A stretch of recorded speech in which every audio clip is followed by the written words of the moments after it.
Nagawa mo talaga ako sigawan at talikuran. Nang dahil lang sa Magdang yun, mas mahalaga pa siya kesa sa akin na asawa mo. Dario, mahal kita. Mahal na mahal kita. Sa pagkakataong ito, ako naman ang piliin mo. Buntis ako! Hindi. Hindi rin pwede yan. Ipalaglag mo yung batang yan.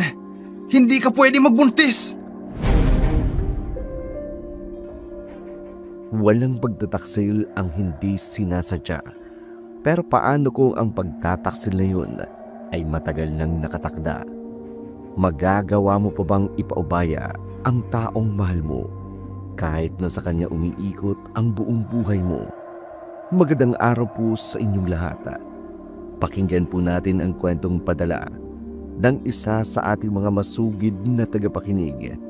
Sadya nating inilihim ang mga tunay nitong pagkakakilanlan, maging ang mga lugar na pinangyarihan upang mapangalagaan ang seguridad at kaligtasan ng mga taong sangkot sa ating kwento. Tawagin na lamang natin siya sa pangalang Magda. 18 taong gulang, dalaga at maganda. Namumuhay ng simple sa Sitio Bulao, katuwang ng kanyang ina na si Aling Anita. Sa ilang taong paninirahan niya sa sityong iyon, nakilala siyang masayahin, palakaibigan at matulungin. Pero nang minsang nagawi siya sa isang kuweba, doon niya nadampot ang isang bote ng likido. Mukhang alak ang lalagyan, kaya dinala niya ito sa kanilang bahay. Tumikim siya ng kalahating baso. Doon siya nakaramdam ng kakaibang pag-init ng kanyang katawan.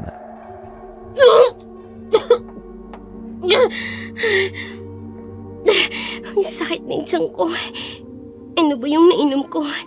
Lasang alak naman pero biglang pumayat.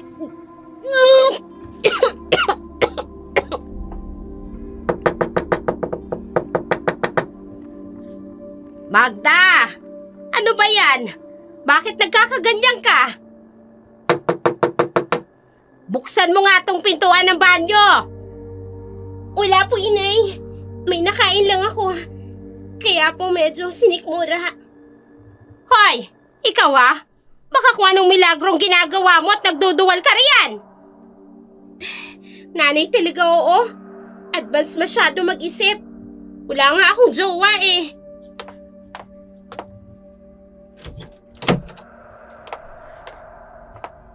Maganda na yung malinaw. Hala, bumalik ka na ron. Hinahanap ka na nila Brother Binoy. Kanina pa naghihintay ang ibang kabataan sa'yo. Pakisabi nilang susunod nilang ako sa kanila. Bilisan mo! Masamang pinaghihintay ang mga kaibigan. Mga gawain ng mga kabataan sa bahay ni Brother Benoy. Napansin niya ang kakaibang kilos ni Magda. Para itong lasing na wala sa kanyang sarili, kaya hinayaan niya itong magpahinga sa kanyang kwarto. Ilang oras pa ang makalipas nang matapos ang kanilang aktibidad. Pinuntahan saglit ni Brother Benoy si Magda. Nagulat siya. Magulo at nagkalat na ang kanyang mga gamit. Pati ang lumang baul na kanyang pinakaiingatan ay bukas na. Yun pa naman ang bagay na ayaw niyang pakialaman. Hinanap niya si Magda, pero agad itong nakalayo. Nakalabas sa kanyang bahay nang hindi niya nalalaman. Simula noon, hindi na kailanman nakihalubilo si Magda sa kahit na kanino. Dumating ang kabilugan ng buwan. Napabalita sa kanilang lugar ang biglaang pagkamatay ng isang matanda sa kanilang lugar. Walang nangahas na alamin ang pangyayari.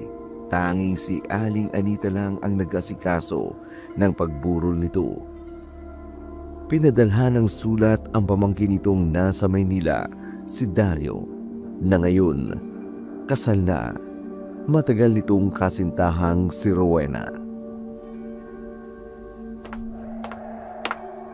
Mahal ko, andito na ako. Asawa ko?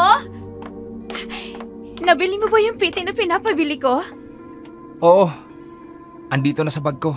Sandali, kukunin ko. Akin na, dali. Ito naman, sandali lang naman. Yung binili ko kaagad ang hinahanap. Ni halik, wala man lang akong natanggap mula sa'yo. Ay, sorry naman. Ito naman kung makapagtampo. Ayan, edi nawala yung tampo ko. Saan ba yun? Sana. Huy, dahan-dahan ka naman sa pagpunta mo sa banyo. Madudulas ka na yan eh. Hintayin mo ako dito ah. Paglabas ko, may magandang balita akong sasabihin sa'yo. Sige na, magbibihis lang ako saglit sa kwarto natin. Ito talagang asawa ko. May pagkapabayarin paminsan. Pagpasok ni Dario sa kwarto, nakita niya sa ibabaw ng kanyang drawer ang isang sulat na galing sa tiyahin nito. Binasa niya ang laman, nalungkot sa balitang kanyang natanggap. Namatay na raw ang lola niyang tanging nagbabantay sa kanilang mga ari-arian. Kinakailangan na raw bumalik sa kanilang probinsya para maasikaso ang kanilang mga lupain. Napaisip si Dario kung papayag ba ang kanyang asawa sa magiging desisyon niya. Ilang saglit pa ay masayang umupo si Rowena sa kanilang kama at iniabot sa asawa ang piting ginamit niya. Asawa ko! Tingnan mo to. Bigla-bigla ka na lang sumusulpot sa tabi ko. Ano ba yan? Tingnan mo. At sabihin mo sa akin kung tama rin bang hinala ko. 2 guhit? Piti mo to, di ba? Oo. Ay, asawa ko, alam mo bang ibig sabihin yan? Buntis ako! Talaga? Kailan pa? Magdadalawang buwan na. Kaya pala madalas ang pagsusuka at pagkahilo ko. Naglilihi na pala ako. Magiging tatay na pala ako! Masasabi ko na talagang isa na tayong pamilya. Bakit biglang nag-iba ang mood mo? Masaya ka ba talaga sa pagbubuntis ko? Oo naman. Sino ba naman ang hindi? Matagal na nating pangarap ito. Kaya lang, may natanggap rin kasi akong masamang balita mula sa probinsya. Nabasa mo na pala ang sulat. Kanina lang dumating yan. Hindi ko binuksan eh. Mukhang importante. Wala namang kaso kahit mabasa mo pa yung sulat. Asawa naman kita. Karapatan mong malaman ng mga bagay na may kinalaman sa akin. Siyempre, bago pa lang tayo nagsasama. Kahit papano, nare-respeto ko pa rin ang privacy mo. Kaya hindi ko pinakialaman yan. Mahal ko, may tanong ako sa'yo. Kung sakali bang sa probinsya na lang tayo maninirahan, papayag ka ba? Aba, oo naman. Yun lang ba ang pinoproblema mo? Talaga? Payag ka? Oo naman. Pag-resign nga sa trabaho, sinunod ko eh. Pag-uwi pa kaya sa probinsya nyo? Naku, napakaswerte ko talaga. Ay, ikaw ang napangasawa ko. Ang swerte ko dahil doon. Hayaan mo, yung negosyo na naipundar natin dito sa Maynila, doon natin mas palalaguin sa probinsya. Oo, at kahit saang lupalo pa ng mundo yan, basta kasama kita, kontento ako. Umabot ng 1 linggo ang preparasyon nila sa kanilang pag-uwi. Bukod sa inasikaso nilang pansamantala, na maibilin sa kaanak si Rowena ang kanilang bahay. Nagligpit pa sila ng iilang mga kagamitan nilang dadalhin sa probinsya. Maayos naman nilang naipalibing ang kanyang lola. Hindi naman gaanong nahirapang makihalubelo si Rowena sa mga kaanak ng asawa. Maliban na lang sa tiyahin nitong nagpadala sa kanila ng sulat, mailap ito't hindi siya gaanong pinapansin. Kaya nga bihira niya itong kausapin. Isang umaga, habang nagliligpit sila ng ilan sa mga kagamitang iniwan ng lola ni Dario, napansin niya ang isang dalagang pasulyap-sulyap at patingin-tingin sa kanilang mag-asawa. Nakabalik na pala siya. Ang saya ko. Pwede ko na pala siya ulit puntahan. Kaya lang, laging may babaeng nakabuntot sa kanya. Hindi man lang sila naghihiwalay. Mahal, kunin mo na itong mga kurtina. Lalabanan natin yan bukas. Sino bang dalagang yun? Panay ang tingin kay Dario. Nung burol ko pa napapansin ang pasulyap-sulyap niya sa asawa ko. Mahal, kanina pa kita kinakausap, hindi ka sumasagot. Sino bang tinitingnan mo dyan? Asawa ko? Yung dalagang yun? Yung madalas na tumutulong sa atin? Kilala mo ba siya? Ah, si Magda yun. Pinsan ko. Bakit? Pinsan mo pala siya. Kaya pala lagi siyang nandito sa atin. Kababata ko rin siya. Madalas kaming magkasamang utusan ni Chang. Kaya sanay lagi yan dito sa bahay. Dalaga pa rin siya? Oo, bata pa yan. Pero mukhang wala pa rin boyfriend. Sa ganda niyang yan? Walang nangangahas na manligaw? Ewan ko ba dyan? Baka pihikan. At sandali, tatawagin ko para formal ko siyang maipakilala sa'yo. Magda! Tinawag ako ni Dario. Akala ko, hindi niyo pa rin ako mapapansin. Magda! Kumusta ka na? Ayos lang. Heto, matagal na naghintay sa pagbabalik mo. Hinihintay mong pagbabalik ko? Oo, di ba may usapan tayo noon? Dario, asawa ko. Hindi mo na ako ipinakilala sa kanya. Asawa niya ang babae? Kaya pala ganun na lang makadikit kay Dario. Oo nga pala. Ikaw naman kasi Magda, ang daldal mo. Magda, si Rowena, ang asawa ko. Rowena, siya naman si Magda. Ang pinakamalapit kong kababata at pinsan. Kinagagal ako makilala ka, Magda. Ako rin. Masaya akong makilala ka. Nakapag-asawa na siya. Hindi man lang nagpaalam sa akin. Nakakainis. Ngayon na nagkakilala na tayo, hindi na ako maiilang na makita ka dito sa bahay. Sana ganun ka rin sa akin. Nako, hindi no. Bakit? Sino ka ba? Hindi naman ako triggered sa'yo, no? Magda, ano nangyari sa'yo? Bigla ka na lang nanahimik dyan. Ha? Nanahimik? Hindi naman Napapaisip lang ako kung anong pwedeng pagkain na madala ko rito sa inyo. Bilang pagbati ng pagdating nyo ni Rowena. Alam ko na. Dalhan mo na lang kami ng espesyal na gawa ni Chang Anita. Yung binagol. Miss na miss ko nang kainin yun eh. O sige, magluluto kami bukas. Sasabihan ko si nanay. Paano? Aalis na ako. Paggabi ni, siguradong hinihintay na ako nun sa bahay. Sige. Balikan na lang dito kapag gusto mong magpalipas ng oras. Oo, sige. Kaya pala, parang napakabango ng bahay. May kasama na pala siyang babae rito. Natigilan si Rowena sa sinabing iyon ni Dario. Alam niyang hindi katulad ng dati ang kanilang sitwasyon. Pero kung iimbitahan niya si Magda, ay parang wala ito sa kanyang harapan. Sa huli, binaliwala na lamang niya ito. Baka nga nasasabik lang si Daryong makita si Magda. Kaya gano'n na lamang ang tinura nito.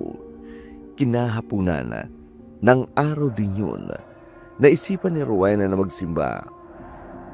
Nakasabayan niya si Magda sa paglalakad. Papunta sila sa bayan. Humiwalay ito ng daan. May iba raw itong pupuntahan. Nang matapos na ang misa, naiwan siyang mag-isang nakaupo sa loob ng simbahan. Dito na siya nag-usal ng maikli niyang panalangin.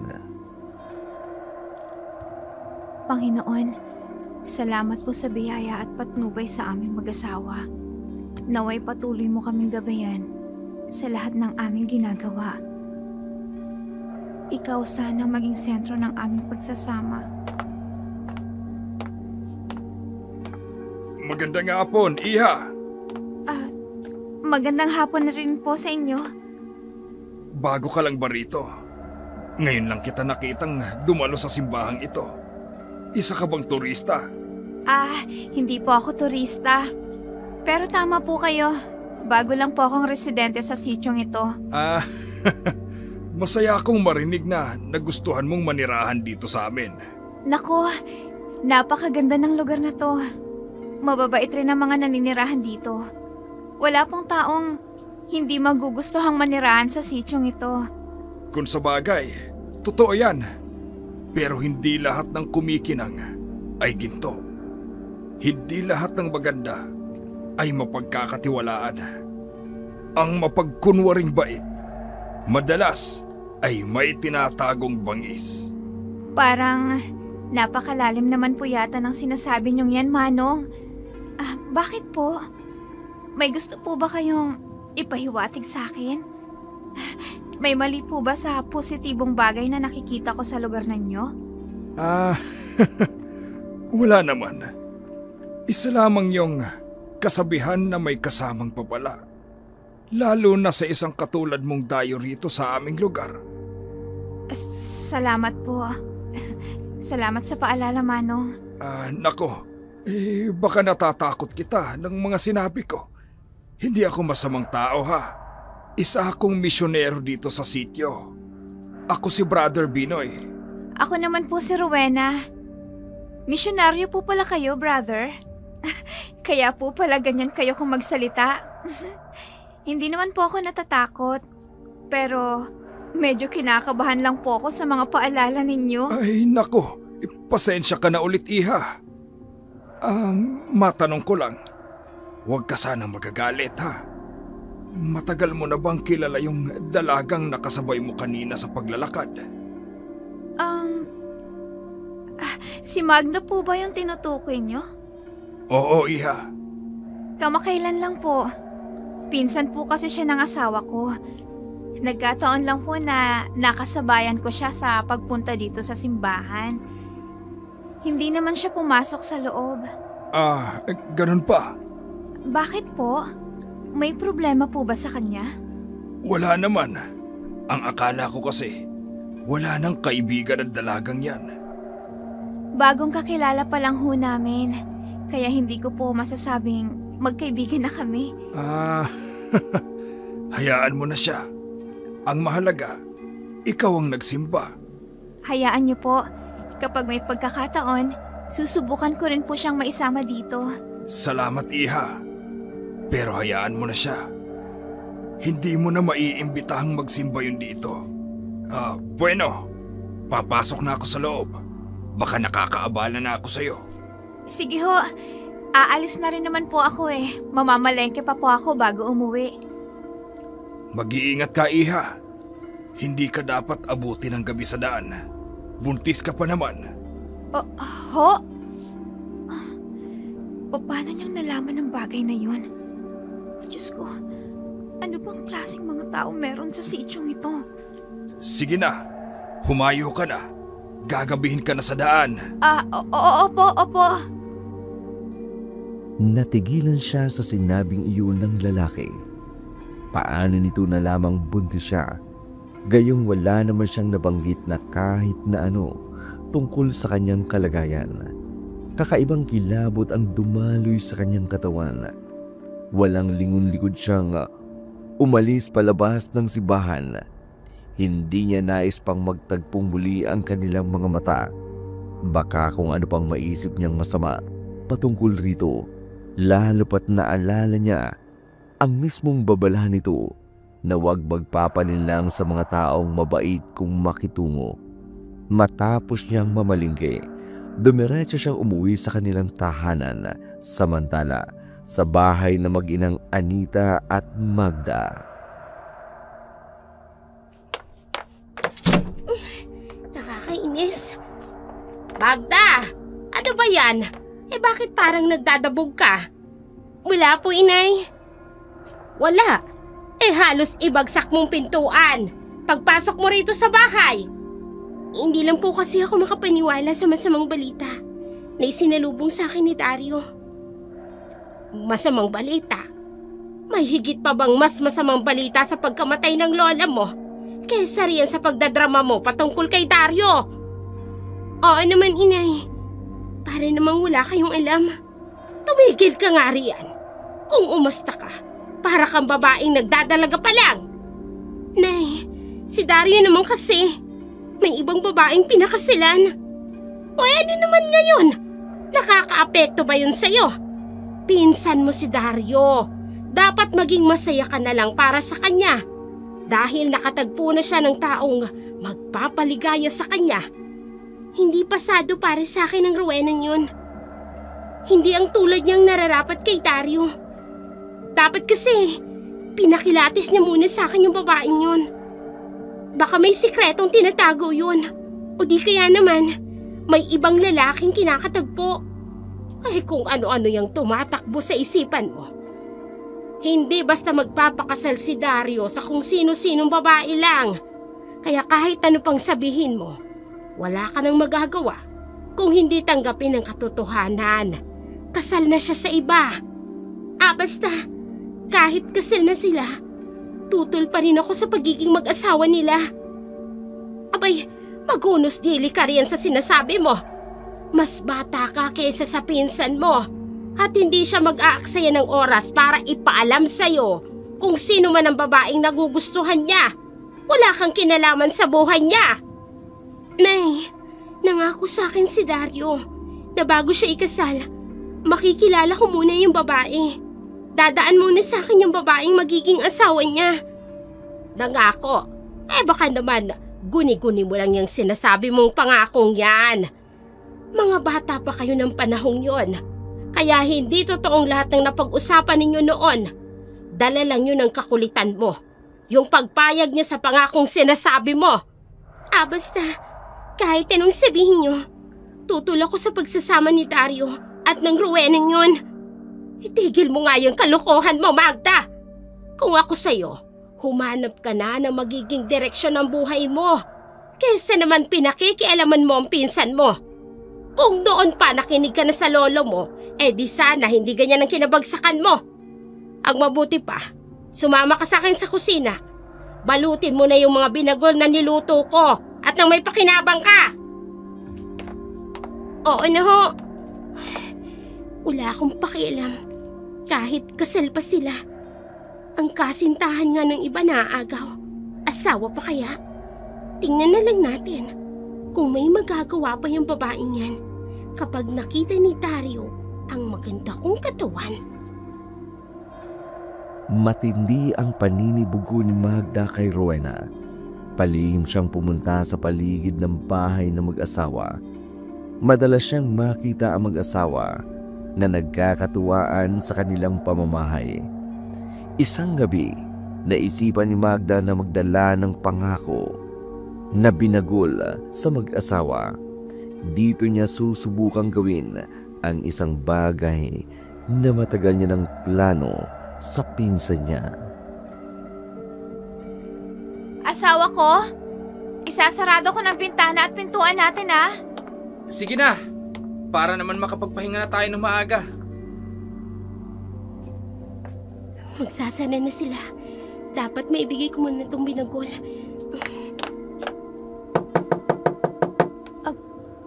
Alanganing oras may kakatok pa. Sino ba to? Sandali lang. Nandyan na. Magandang gabi. Magda? Gabing-gabi na. Bakit nandito ka pa? Andyan ba si Dario? Pakisabi sa kanya nandito ako. May tila akong pagkain. Pagkain? Tis oras ng gabi? At nagsuot pa talaga ng damit na halos kita ng 2 chocolate heels niya? Basta sabihan mo na lang na nandito ako. Tsaka yung paborito niyang binagol. Mainit-init pa bagong luto. Baka naman ibang mainit-init na binagol ang dala niya. Nasa Samar nga kami. Pero binitbit niya ang buhol. para ipangalanda kanyang dibdib niya rito na para bang chocolate hills ang kulay at saka itsura. Ano? Nandyan ba siya? Oo sana eh. Kaya lang magpapahinga na kami. Pagod kasi si Dario sa maghapong pag-aasikaso sa bukid, alam mo na. Kaya kailangan niyang maagang matulog. Mahal! Sino ba yung kausap mo? At hindi mo pa isinasara ang pinto? Asawa ko! Si Magda! Bit-bit niya ang chocolate hills niya. Yung binagol. Binagol? Talaga? Dala ni Magda? Tara, dito sa loob. Pasok ka, Insan. Mabuti naman. Naabutan ko pa kayong gising. Alam ko kasing paborito mo tong kakanin eh. Bagong luto yan. Kakainis. Matutulog na nga kami. Storbo. Uy! Totoo nga! Masarap nga ito. Tara mahal, sa kusina. Kumain tayo. Sige na. Busog na ako sa kinain nating hapunan. Baka hindi na ako matunawan eh. Sayang naman. Hindi mo agad matitikman ang masarap na binagol ni Chang.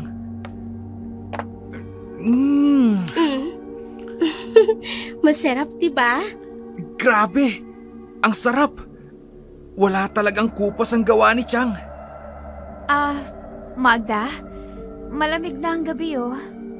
Ano bang size ng katawan mo? May mga damit kasi akong pwede kong ibigay sa'yo. Na shawl o jacket na pwede mong isuot. Mahal, tikman mo na lang tong binagol. Huwag mo nang intindihin yun si Magda. Baka lang naman kasi nilalamig siya. Kita na kasi yung burol eh. Yung damit niya kasi. Nag-aalala lang ako sa kanya. Malamig ng hangin oh. Oh, heto. Kainin mo na lang to. Isusubo ko sa'yo. Ay, salamat. Ano ba? Kakainis. Panay ang yugyug ng dibdib niya sa tapat ni Dario. Ay, hindi na nahiya. Si Dario naman, hindi ako tinitingnan. Pulag ba ang lalaking ito? Nangungalay na ako sa ginagawa kong pag-alog sa hinaharap ko. At hindi pa nakontento. Panay talagang yugyug ng dibdib niya. At yumuko pa sa harapan ni Dario? Nananadya pa talagang babaeng to Akala mo, ikaw lang ang may ipapakita. Pwes, ako rin. Sinadya ni Rowena na galawin ang kanyang damit, sabay hawi ng kanyang mahabang buhok sa kanyang likuran. Dito napalingon si Magda sa kanyang puson. Napansin ang bahagyang umbok ng kanyang tiyan. Dito siya bumawi ng kanyang pagkakayuko sa mesa. Rowena, may umbok na yung tiyan mo. Buntis ka ba? Oo. Buntis nga ako. Ha? Ilang buwan na? Mahigit ng 2 buwan. Hindi na pala ako dapat magtagal rito. Magda, pagpasensyahan mo na kung minsan ang misis ko Baka natsitsyempohan mong nagsusuplada. Hindi ako nagsusuplada ha. Dala lang yun ang paglilihi ko. Palusot ka pa mahal. Ayan, kain ka lang para mabusog kayo ng baby natin. O ano Insan, hindi mo man lang ba ako babatiin ng congratulations? Ha? Oo, ang saya naman. Congratulations sa inyong dalawa. Biglang nawala yung ngiti niya nung nalaman niyang buntis ako. Kumain ka rin Magda. Sabayan mo kami. Naku, wag na. Meron namang ganyan sa bahay. Para sa inyo talaga yan. Malalim na rin kasi ang gabi. Ang mabuti pa siguro, uuwi na ako. Nagpunta lang naman ako rito para ihatid yung gusto mo, Dario. Teka lang naman. Uuwi ka na kaagad? Gusto ko pa naman sana makipagkwentuhan sa'yo habang kumakain ito. Ha? Naku naman asawa ko. Gabi na nga, diba? At saka, maaga pang gising mo bukas. Marami ka pang aasikasuin sa taniman. Hayaan mo na siyang umuwi. Oo nga. Tama naman ang asawa mo. Sa ibang araw na lang tayo magkwentuhan. Sige, ikaw ang bahala. Salamat nga pala ulit dito sa dala mong binagol ha. Walang anuman. Good night. Kumain ka lang ng maigi, Dario.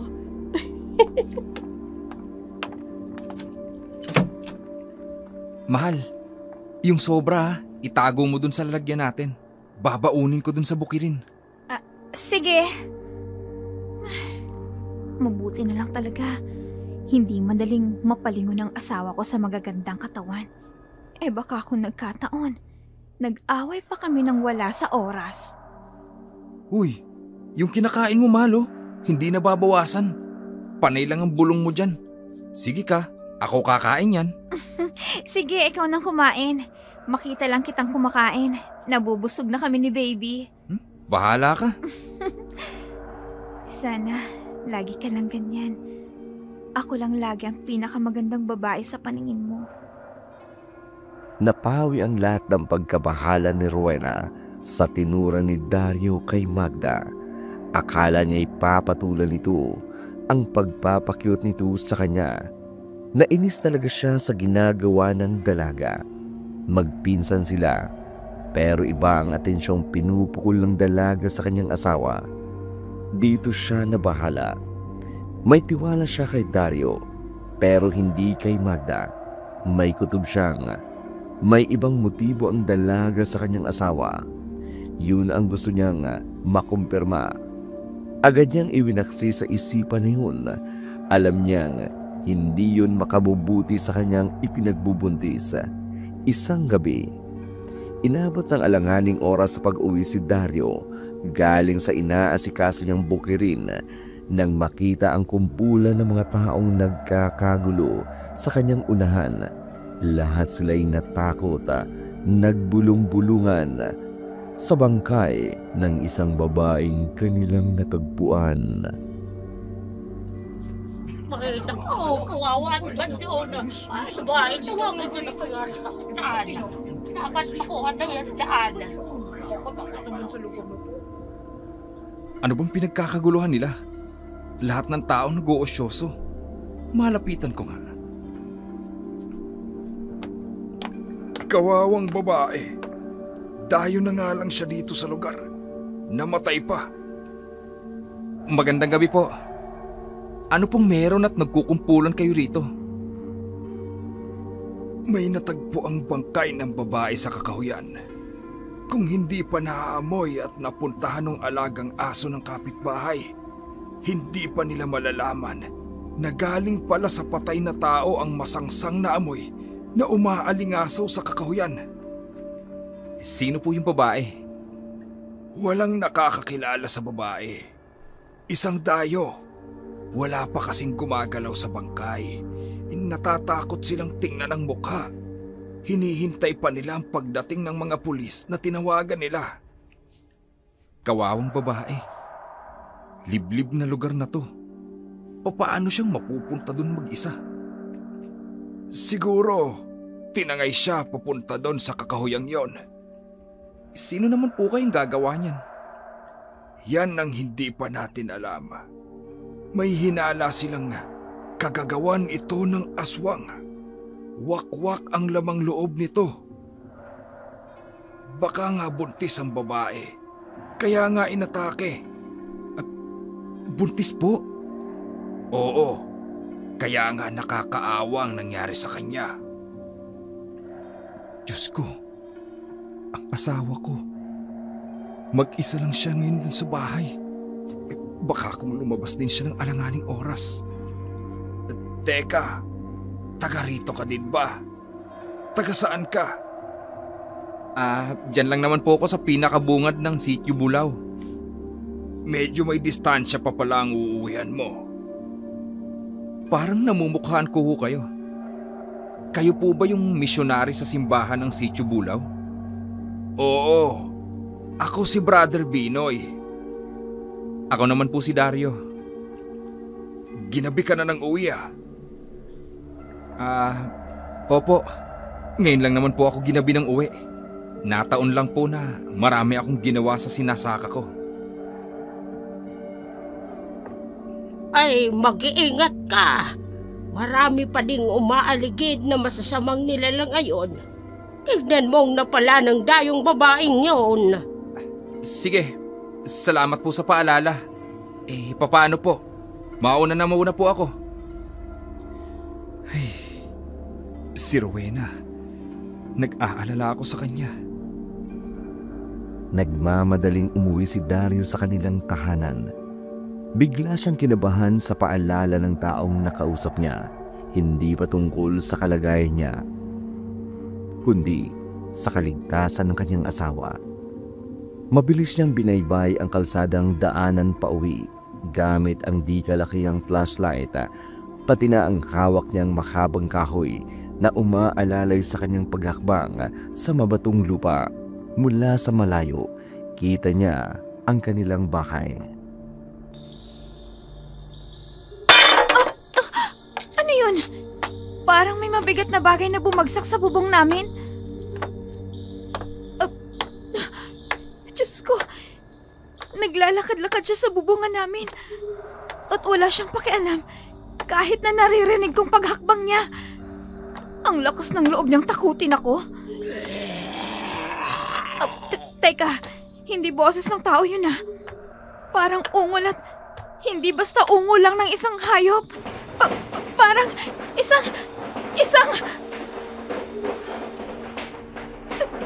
Ha! Hindi! Tinutuklap niya bubong namin! Gusto niyang pumasok ng bahay! Diyos ko! Ano bang kailangan niyo sa akin? Hoy! Kung sino ka mang nandyan sa bubungan ko! Itigil mo yan! Umalis ka dyan! Mula sa malayo'y aninag niya na ang liwanag ng buwan ng maitim na anyo ng nilalang na walang pakundangang naglakad sa kanilang bubungan. Lalo tuloy siyang nagmadaling tumakbo. Siguradong natatakot na ang buntis na asawa niya, lalo na sa loob ng bahay. Rinig niya ang walang humpay nitong pagsigaw. Rowena, andyan na ako. Huwag kang lalabas ng bahay. Buwisit! Ngayon pa talaga humina ang flashlight ko. Hindi ko tuloy mailawan ang bubong namin.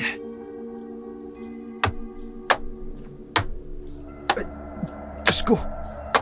Kahit sa malayo, naririnig ko nila lang sa ibabaw ng bubungan namin.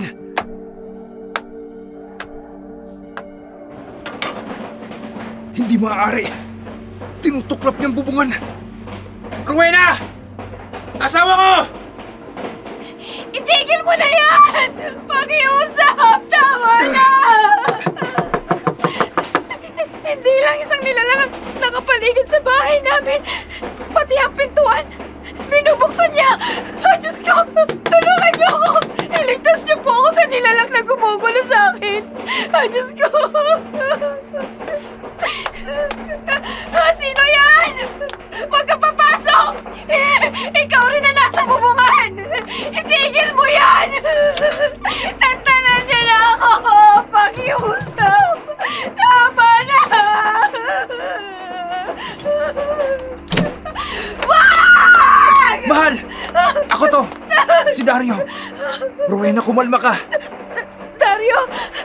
Dario, ikaw na ba talaga yan? Oo, ako nga. Kumalma ka na. Andito na ako. Dario, ang akala ko ikaw yung nilalang na nanggugulo sa bubong. Hindi. Yung nilalang na sinasabi mo, nasa bubong pa rin siya bago ako makapasok dito. Hindi basta nilalang o hayop ito. Isa itong aswang. Aswang? Inaatake tayo ng aswang? Dahil ba sa buntis ako? Oo, maaaring ganun. Kaya nga dito ka lang. Huwag kang lalabas. Teka, sandali. Yung ingay sa bubong, meron pa ba? Susubukan kong silipin kung naroon pa ang nilalang na nakita ko. Dalhin mong flashlight mo para makita mo kung nasa taas pa nga ito. Walang kwenta ang mga flashlight ko. Wala nang baterya. Ang mabuti pa, ikuha mo na lang ako ng asin. Isasaboy ko sa buong kabahayan. Teka, huwag ka na lang kayang lumabas. Baka bigla kanyang saktan. yan? Pakiramdaman muna natin. Baka kung tsumitsyempo lang ito. Ipagpabukas mo na lang ang pagsilip sa bubong. Natatakot akong mag-isa. Sige, iikutin ko na lang ang bawat sulok ng bahay. Titingnan ko kung gaano kalaki ang natuklap niya sa bubong natin. Bukas, hindi rin muna ako pupunta sa bukid. Sasamahan na lang muna kita. Sa ngayon, wala tayong ibang gagawin kundi yung maghintay at magdasal. Diyos ko, tulungan niyo po kami. Kung ano man ang nasa labas ng bahay namin, itaboy niyo po sa pamamagitan ng makapangyarihan mong ngalan. Aalis sa pamamahay namin ang kampo ng demonyong nangangahas na pakialaman kami, Diyos ko. Huwag niyo po kaming hayaang mapahamak. Nagsusumamo po kami sa inyo, aming Panginoon. Mula sa itaas, huling narinig niya ang mahaba ngunit mahinang pagkakalmot ng matutulis na kuko sa yero. Kasabay noon ang biglang pag-angat ng bubong, parang may bumelong tumalon papalayo sa ibabaw ng bubungan. Nagkatinginan ang mag-asawa. Magandang sinyalis iyon nang tuluyan ng umalis ang nilalang. Ilang minuto rin ang tinagal bago napakalma ni Dario ang kanyang asawa. Maging ang bata sa kanyang sinapupunan. Ramdam ang takot at pangambang bumabalot sa buo niyang katawan. Hindi niya magawang iwan ang kanyang asawa. Nababahala siyang maapektuhan ang bata kung ma-stress ito ng gusto sa nangyari. Tinabihan niya ito hanggang makatulog. Dito niya kinuha ang pagkakataong ikutin saglit ang kabahayan. Hindi siya pwedeng magpakampante, lalo ba't mismong sila naranasan ang nakatatakot na pangyayaring yun. Samantala, si Brother Benoy habang pauwi sa kanyang tinutuluyan, natanaw niya sa di kalayuan si Magda, pagod, madumi at parang wala sa sarili.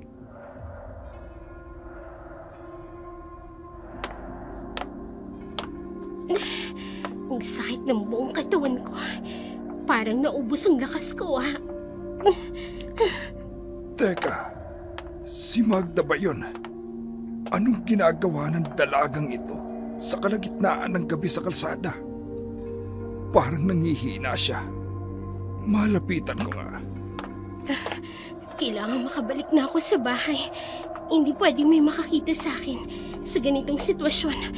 Baka kung pagdudahin ako. Magda! Ayos ka lang ba? Sino?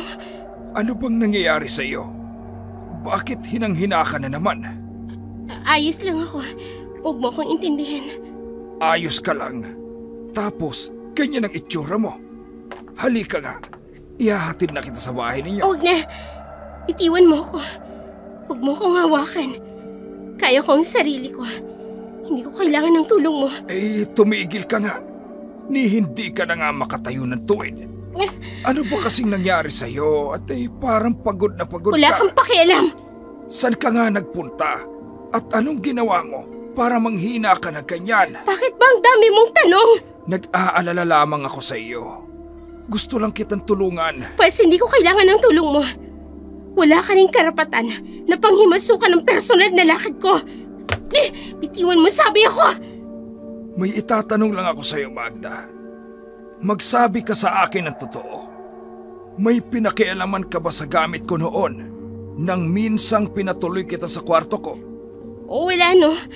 Ano naman ang mapapakinabangan ko sa mga antigo mong mga gamit ni hindi na mapapakinabangan ng laman ng kwarto mo? Naging kakaiba ang mga kinikilos mo mula nung araw na nagawi ka sa tinutuluyan ko. Parang hindi na ikaw ang dating Magdang nakilala ko. Wala nga akong pakialam sa mga gamit mo. Bakit ba ang kulit mo? Hindi naman kita pinakikialaman sa mga ginagawa mo. Kaya wag mo rin akong panghihimasukan. Diyan ka na. Wala akong gana makipag-usap sa'yo. Gusto ko na makauwi. Marami pa akong kailangan gawin. Ay, saan ko ngayon hahanapin yun? Hindi pwedeng mapunta sa masamang tao ang bagay na yun. Ikapapahamak niya ang paggamit sa libro kong yun. Pati na ang sumpang binhing pinakatatago ko. Kapag tuluyan niyang tinanggap ito, buong buhay niyang daranasin ang pagiging halimaw. Ganun ba kahalaga ang bagay na yun? Para kulitin niya ako ng ganito. Pero hindi ko ito ibabalik hanggat hindi ko nakukuha ang bagay na pinakagusto ko. Napatigil si Benoist na sundan ang dalaga. Umiwas siyang manghinala ito. Napatuloy niyang minamanmanan ang mga kilos nito. Agad siyang umuwi sa kanyang tinutuluyan. Kailangan niyang magkaisip ng paraan para mabawi ang bagay na yun sa dalaga. Kinaumagahan. Sa bahay ng mag-asawang Dario at Rowena, nilibot ang mag-asawa ang paligid sa kanilang kabahayan. Dito nila nakita ang pinsalang ginawa ng nilalang sa kanilang bubungan. Puno ng kalmot ang bubungan, tanggal ang ilan sa mga bahagi ng kesaming kahoy mula sa pagkakapako nito. Sa itsura pa lamang, halatang sinadya itong pasukin ang loob. Hindi na tuloy maiwasan ni Rowena ang kabahan. Sigurado siya ang target ng aswang na yun. Nakakainis. Grabing perwisyon dulot ng aswang na yun. Ano nang gagawin natin? Baka naman, balikan na naman tayo mamayang gabi. Subukan lang niya. Ipakakain ko talaga sa kanya ang bagong ani kong mga bawang. Mamaya, pupunta ako ng bayan. Kung kinakailangang ubusin natin ang asin sa palengke para ibudbud lang sa kapaligiran ng bahay, gagawin ko. Maprotektahan ko lang kayo mag-ina. Sobra ka naman, Dario. Hindi mo kailangang ubusin ang asin sa palengke para maprotektahan lang ako. Sapat na sa akin yung nandito ka lang lagi. Lalo na kapag sasapit na ang gabi. Ito naman, pinangingiti lang kita. Masyado ka na kasing natatakot dun sa aswang na nanggulo sa atin. Sandali lang ha. Titingnan ko lang muna ang likod bahay. Maghahanap ako ng kahoy na ipapalit dun sa mga nasirang kisame. Sige, maghahanda na rin ako ng makakain mo. Para kapag nagutom ka, may makakain ka. Aba, may kumakatok. Sino yan?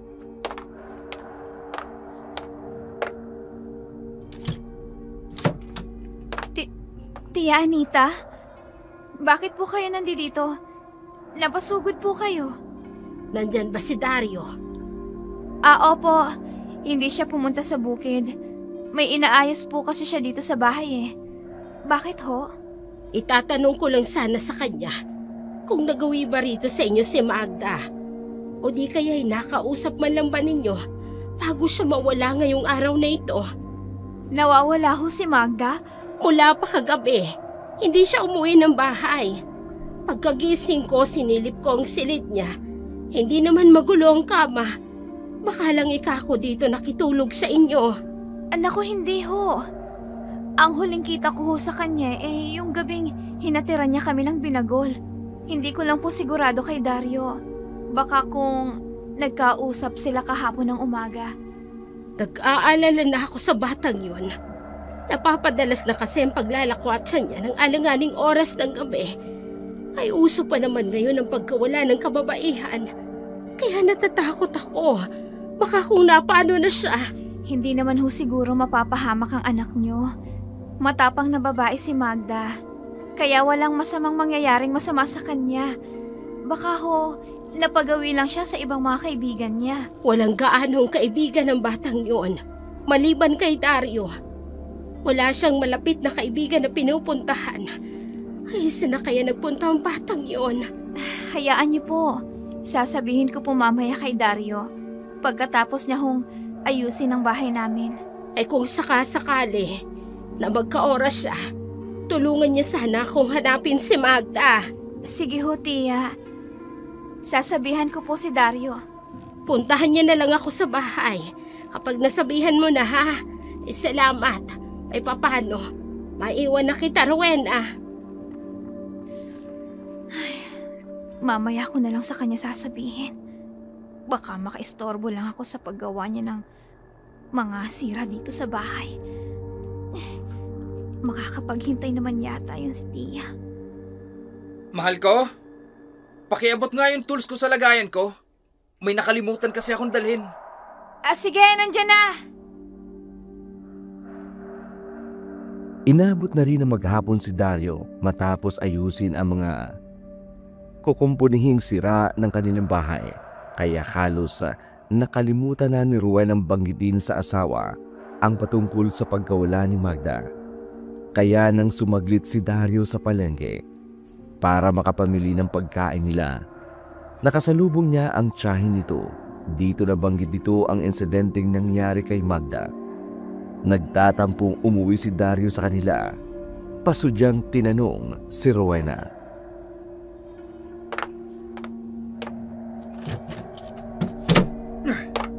Dario! Asawa ko, bakit padabog mong isinara ang pinto? Nagpunta ba dito si Chang kanina? Ay, oo nga pala. Nakalimutan kong banggitin sa'yo. Busy ka kasi sa mga ginagawa mong sira dito sa bahay. Nakalimutan? O ayaw mo talagang banggitin? Ha? Anong ayaw kong banggitin sa sinasabi mo? Nagkita kami ni Chang sa palengke. Sinabi niya sa akin na pumunta siya dito. Humihingi ng tulong para hanapin si Magda. Ang sabi mo raw, busy ako at di pwedeng istorbohin. Teka, wala akong sinasabing ganyan sa kanya. Ang sabi ko, mamaya na kasi meron ka pang ginagawa. Sasabihin ko naman sana sa'yo na pumunta siya dito, pero pagkatapos sana ng trabaho mo. Siya rin mismo nagsabi na kapag may oras ka, tutulungan mo siyang hanapin si Magda. Bakit wala ka man lang nabanggit sa akin kanina pa? Sinasadya mo bang hindi ipaalam sa akin yun? Sinabi ko naman sa'yo diba kanina? Nakalimutan ko lang. Ibang nakalimutan sa ayaw banggitin. Bakit pa pakiramdam ko? Sinadya mo talagang hindi agad sabihin sa akin yun. May sama ka ba ng loob sa pinsan kong si Magda? Wala akong sama ng loob kay Magda. Pero may pagkakataong ilang ako sa kanya, yun lang. Hey. Sa reaksyon mong yan, ramdam kong mas naniniwala ka sa sinasabi ng tiyang mo kaysa sa akin. Dario, ako ang asawa mo. Ako pa talagang pagdududahan mo, ha? Ang daming oras na nasayang. Dapat kanina ko pa natulungan si Chang na hanapin si Magda. At ano? Iiwan mo ko nitong mag-isa dito sa bahay? Na magulo at sira pang bahay? Nag-iisip ka ba naman, ha? Tama naman siguro ang desisyon kong tapusin mo munang kumpunihin dito kesa hanapin ang pinsan mo. Makakapag-intay naman ang tiyang mo sa'yo. Pwes, hindi makakapaghintay ang mga oras na nasayang sa pagkawala ni Magda. Paano kung sa ginawa mong to, napahamak na siya ng tuluyan? Maibabalik mo pa ba ang mga nasayang na oras na nagawa ko na siyang mailigtas sana? Dario naman. Hinding-hindi mo na maibabalik ang buhay ni Magda kapag tuluyang napahamak siya. Kung sinabi mo agad sa akin to kanina, sana hindi ako ngayon nagagalit ng ganito. Dario! Nagawa niya talaga akong sigawan at talikuran. Nang dahil lang sa Magdang yun, mas mahalaga ba siya sa akin? Kesa sa akin na asawa niya. Nakalimutan pa niyang buntis ako. Labis ang hinagpis sa puso ni Rowena. Wala talaga siyang intensyong kaligtaan na sabihin ang lahat kay Dario. May hinala siyang kagagawa ng tiyahin nito na pag-awayin silang mag-asawa. Walang imikang kumain ang mag-asawa sa hapagkainan. Palihim naman niyang pinagmamasdan si Dario. Inihintay na gumawa ito ng paraan para sila magkaayos. Pero matapos nitong kumain, dumiretso si Dario sa maliit na bodega. Agad na inasikaso ang mga dadaling gamit para sa bukid kinabukasan. Pagkatapos dumiretso na ito sa silid para magpahinga. Naiwang mag-isa si Rowena sa kusina. Mag-isang nag-imis ng kanyang pinagkainan.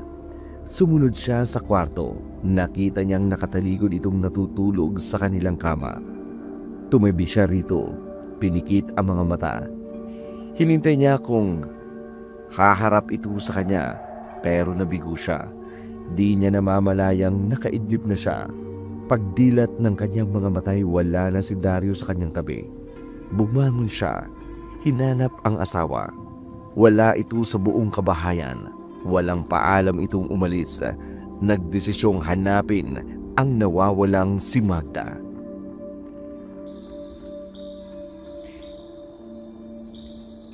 Aling Anita, bakit nyo kasi hinayaang magpagala-gala kung saan si Magda? Alam mo namang minor de edad pa ang bata. Nasa tamang edad na siya. Kaya nga tiwala akong hindi siya gagawa ng ikapapahamak niya. Brother, sumama ka sa amin para tumulong sa paghahanap, kaya huwag mo na akong sermonan. Baka lang kasi may ginawa si Magda na nagtutulak sa kanyang kumilos ng kakaiba. Masama kasi ang kutob ko. Itigil mo ang paghihinala mo ng masama.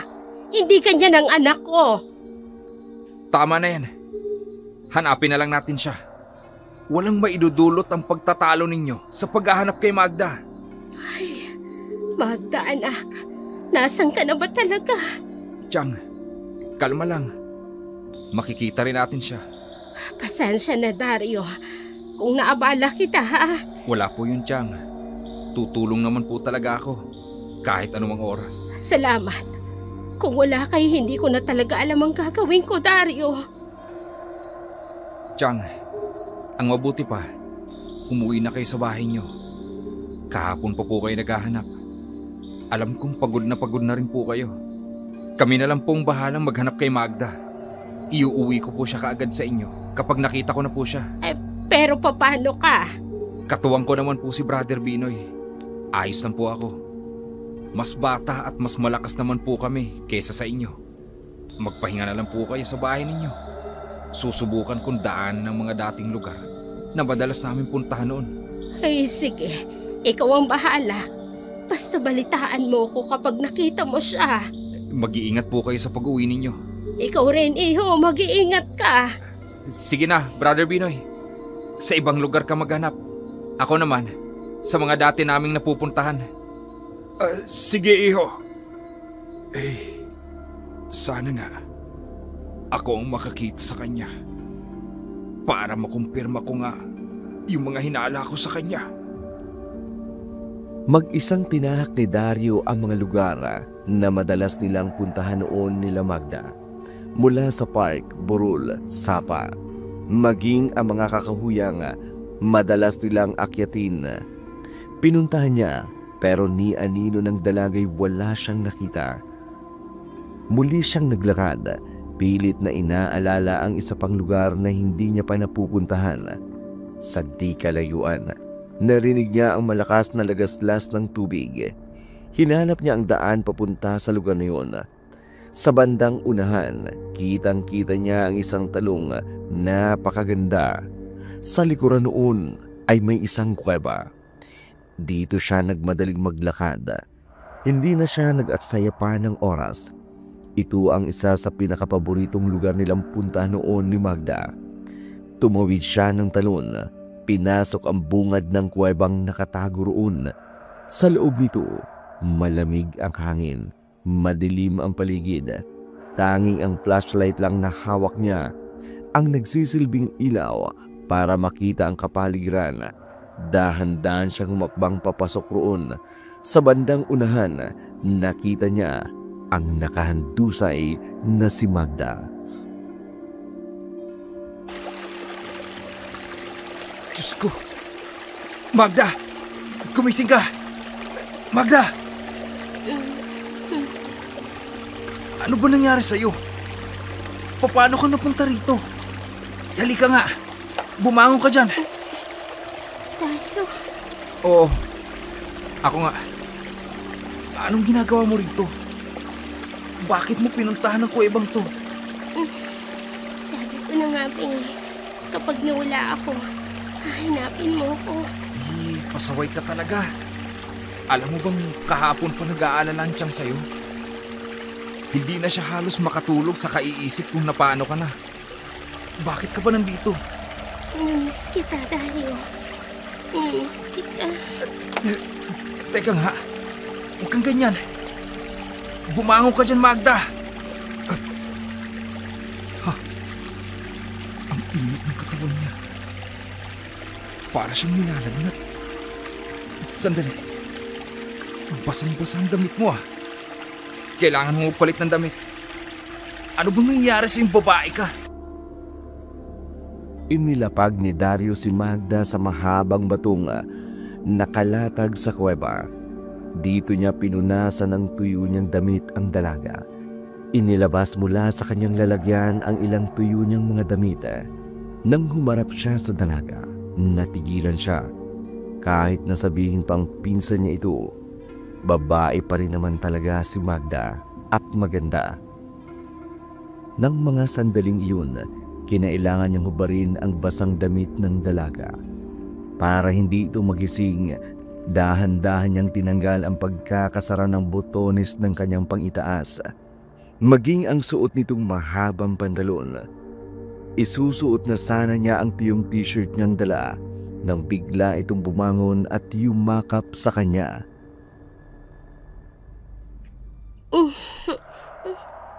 Magda, sandali. Huwag kang yumakap sa akin.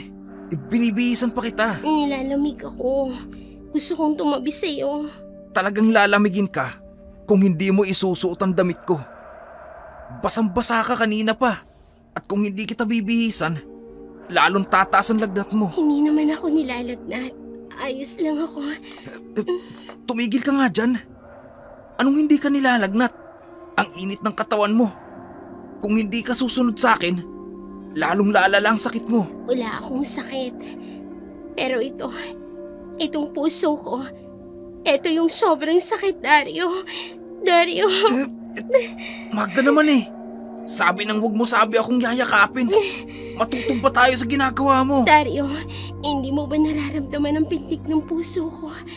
Ang init ng pagmamahal na pinapadarama ko sa mga yakap ko. Dario, gusto kita. Mahal kita. At gagawin ko ang lahat para mahalin mo ko. Talagang nilalagnat ka na. Wala ka na sa sarili mong katinoan. Bitiwan mo na ako, Magda. Mali itong ginagawa mo. Dario! Hindi! Matutumba tayo! Dario, nasalo mo ko. Ayos ka lang ba? Nasaktan ka ba? Tumayo ka na sa pagkakadagan mo sa akin. Kailangan mo na magbihis. Dario. Ano ba naman to? Ang lakas ng kabog ng dibdib ko. Bigla akong kinabahan sa nakakapang-akit na kilos ni Magda. Patawarin mo ako, Dario. Pero sa pagkakataong ito, hindi ko napipigilan pang ang sarili ko. Mahal kita. Mahal na mahal kita, Dario. Magda! Hindi natanggihan ni Dario ang pang-aakit na ginawa sa kanya ni Magda. Kahit anong gawin niyang pagpigil sa kanyang sarili, nanaig pa rin ang likas sa pagtugon ng isang lalaki sa halik ng isang babae. Nakalimot siya ng tuluyan na angkin ang dalaga. Nakatulugan na lamang nila hanggang kinaumagahan ang pinagsaluhan nilang dalawa. Nang magising sila, nagsimulang mahiya si Dario sa dalaga. Alam kasi niyang mali ang bagay na namagitan sa kanila.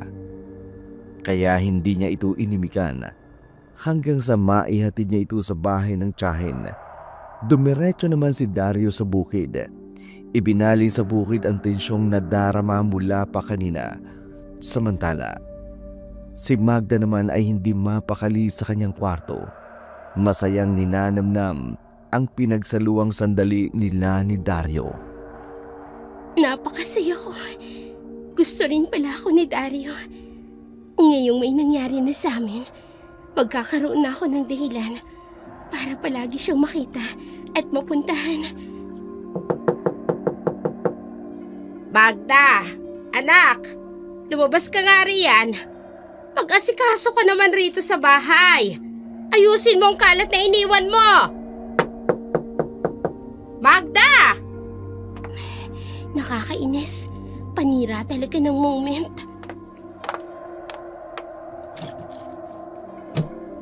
Ano ho? Ano? Hindi ka kikilos? Magkukulong ka na dyan sa kwarto mo. Matapos mong gumala, hihilata ka riyan. Ayoko nga. Pagod ako.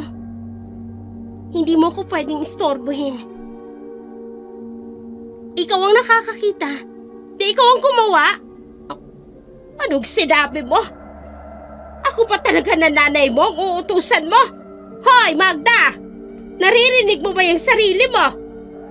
Anong nakain mo? Sasagot-sagutin mo ako ng ganyan. Kaya nga ba ayoko nang umuwi rito eh. Napapagod ako sa kauutos ninyo. Ano bang nangyayari sa'yo? Mula nang nawala ka, naging ganyan ka nakabastos. Pagsabi ka nga sa akin, anong ginawa mo sa 2 gabing nawala ka? Wala kang dapat na malaman sa mga nangyari sa akin. Talagang nakikipagmatigasan ka sa akin. O halika rito, tuturuan kita ng leksyon. Hindi ako papayag na basta mo na lang ako baliwalain. Halika! Bitiwan niyo sabi ako eh. Hindi ako susunod sa'yo. Hindi na ako ang dating Magda. Magtigil ka! Hindi kita pinalaki ng ganyan. Kaya huwag mo akong pagtataasan ng boses! Ayaw mo talaga akong bitawan na. Ayaw mo! Ay Diyos ko, ang mga mata ng anak ko namumulat. Parang handa akong sagpagin. Ayokong saktan ka. Pero mapipilitan akong gawin yon kung patuloy mo akong kakalit ka rin. Huwag mo ko sasaktan. Hindi na kita pakikialaman. Sa uli-uling gawin mo sa akin to, hindi ako magdadalawang isip. Nagilitan niya malamang mong liig. Ay Diyos ko, ano bang meron sa anak kong ito? Hindi naman siya dating ganito. Ang lahat ng mga ikinikilos niya, naging kakaiba. Saan niya nakuhang nakatatakot yung mga tingin? Ayokong ipakita sa iyo ang nakakatakot kong anyo para hindi mo maranasan ang galit ko. Kailangan mong sumunod sa lahat ng sasabihin ko. Naiintindihan mo ba? Oo, anak. Kung yan ang gusto mo, gagawin ko ang lahat ng sinasabi mo.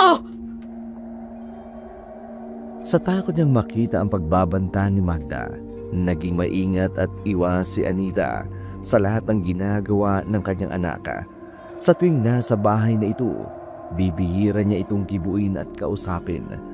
Ayaw niyang muling maranasan ang nakatatakot na magabanta ni Magda. Mabilis na lumipas ang mga buwan, lalong nagpakita ng kakaibang ugali si Magda. Hindi lang sa kanyang ina, maging sa ibang tao, maging ang mga kakilala nito't dating kaibigan, naging mailapa, iwas at tila may sarili itong mundo. Maliban na lang kapag si Dario ang kaharap nito, magiliw, masayahin at malambing ito sa kanya. Kaya mas lalo itong nairita kapag nagpupunta ito sa kanilang bahay. Hindi pa nga ayos ang alitan nilang mag-asawa, dadagdagan pa ng problema nila ang panay-panay na pagtambay nito sa kanilang bahay. Rowena, anong oras ang dating ni Dario? Maya-maya pa siguro. Pauwi pa lang yun eh. Magda, wala ka bang ibang gagawin? Bakit ba lagi ka na lang nandito sa bahay namin? Wala. Marami naman akong bakanting oras. Hihintayin ko ang pagdating ni Dario. Hindi na talaga ako komportable sa ginagawa ng babaeng to. Hindi ako papayag. Nang dahil lang sa kanya, magkakaroon ng lamat ang pagsasama naming mag-asawa. Siya nga pala, Rowena. May dala akong paboritong pagkain ni Dario. Mamaya mo yun ihain pagdating niya. Sigurado akong kakainin niya yun. Matanong lang kita, Magda. Alam ba ng nanay mo yung ginagawa mo? Wala siyang alam. Pero hindi niya ako pwedeng pakialaman. Kaya huwag mo kong intindihin. Gawin mo lang ang trabaho mo rito sa bahay niyo. Excuse me, Magda. Alam mo naman siguro kung sino ko, no? At sa kung sino ka rin sa pamamahay na to. Ayokong masaktan ka sa sasabihin ko pero hindi naman yata tamang pumunta ang isang dalagang katulad mo sa pamamahay ng lalaking may asawa na. Excuse me rin, Rowena. Gusto ko lang ding ipaalam sa'yo na matagal na kami magkasama ni Dario. Bago ka pa niya nakilala at maging asawa. Kaya kung ipapaliwanag mo sa akin kung sinong may mas karapatan sa ating dalawa, ako yon. Mula pagkabata, sanggang dikit na kami. Alam mo ba, lahat ng bagay ng tungkol sa kanya, alam ko yun. Ultimo amoy ng utot niya kabisado ko. Kaya pwede ba, huwag mo kong sisitahin sa ginagawa ko. Dahil hindi mo ko basta mapapaalis rito. Lalo na ng ego mo. So anong gusto mong tumbukin? Na may karapatan ka ngayon sa asawa ko? At hindi kita pwedeng pagsabihan? Magda, hindi na ako komportable sa pagdikit-dikit mo sa asawa ko. At ayokong isipin na nilalandi mo siya at lalo't magpinsan kayo. Hindi lang ako basta pinsan lang ni Dario. Kaya kong ipagduldulan yung salitang yan sa mukha mo. Anong sabi mo, ha?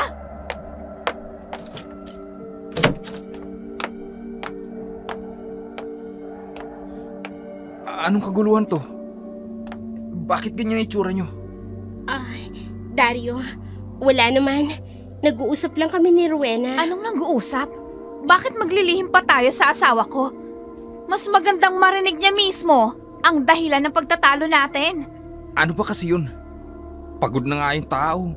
Problema agad ang isasalubong nyo sa akin. Rowena, intindihin mo naman si Dario. Hindi itong oras para pag-usapan yan. Halika, may dala akong pagkain. Punta tayo sa kusina. Magda, pwede ba umuwi ka na sa inyo?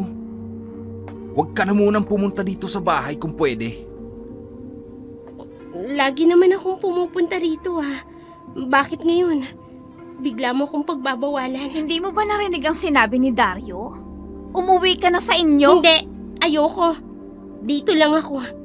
Hindi mo pa nga tinitikman ang dala kong pagkain para sa'yo. Pwede ba, Magda? Huwag mo nang dagdagan ng inis at pagod ko. Umuwi ka na. Iwasan mo na rin ang pagpunta-punta mo dito. Dario, huwag mo akong ipagtabuyan. Gusto kitang makasama, makausap, makakwentuhan, at hindi ako aalis rito. Hindi ko gagawin ang gusto mo. Ano ka ba, Magda? Bingi ka ba? Pinapamukha na sa'yo ang lugar mo. Nakikipagmatigasan ka pa rin. Gumising ka nga sa panaginip mo. Hindi! Ayoko! Hindi ako aalis rito hanggat wala kang sinasabi sa akin sapat na dahilan para iwasan kita. Gusto mo ba talagang malaman, ha? Dario, itigil mo ng pagbuntot-buntot mo sa akin. Wala kang malalim na puwang sa buhay ko. Wala ka ring dahilan para ipagsiksikan mo sa akin ang sarili mo. Maganda ka, dalaga at matalino. Huwag mong iburong sarili mo sa nakaraan mo. Oo, close tayo. Overprotective ako. Inaalagaan kita at binabantayan. Kasi nga pinsan kita. Kababata. Alam ng lahat ng tao dito kung mag-ano tayo. Kaya kahit ano pang isipin mo, hindi na magbabago ang katotohanan. Magpinsan lang tayo. Hanggang doon na lang yun. Yan ang ipasok mo sa kukote mo. Magda, ngayong narinig mo na ang totoo, dapat lang sigurong umuwi ka na sa inyo. Ngayon mo pa talaga sasabihin sa akin yan? Kung kailan may gusto kong ipagtapat sa'yo. Nakakainis ka, Dario.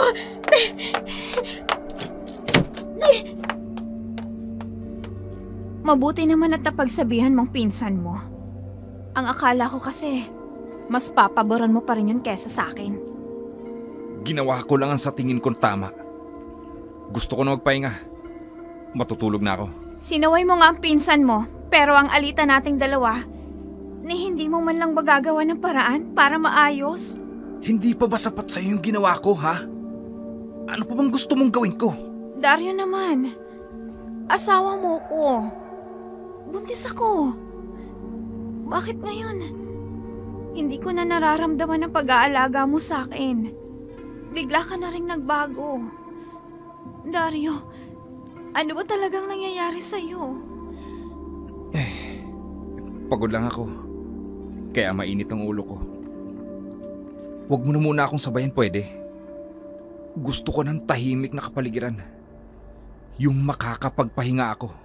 Alam mo, sa ginagawa mong pag-iwas sa mga tanong ko, ipinapakita mo lang sa akin na nataliwas lahat ng mga sinabi mo kay Magda.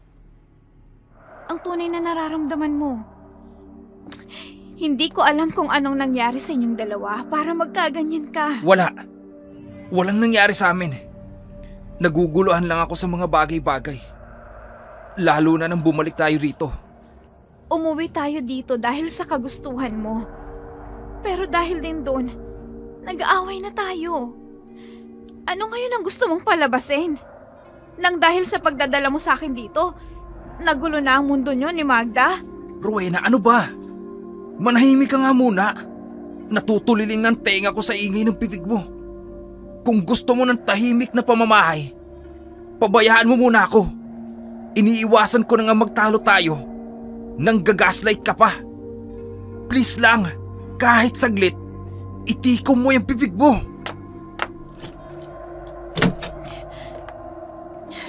Sa mga nakikita ko sa kanya, hindi totoong mga sinabi niyang walang nangyari sa kanila ni Magda.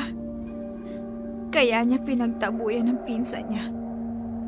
Dahil may mas matindi siyang dahilan kung bakit siya nagkakaganyan. Sana lang mali ang hinala ko. Sana lang talaga nagkakamali ako ng kutob ko sa kanilang dalawa.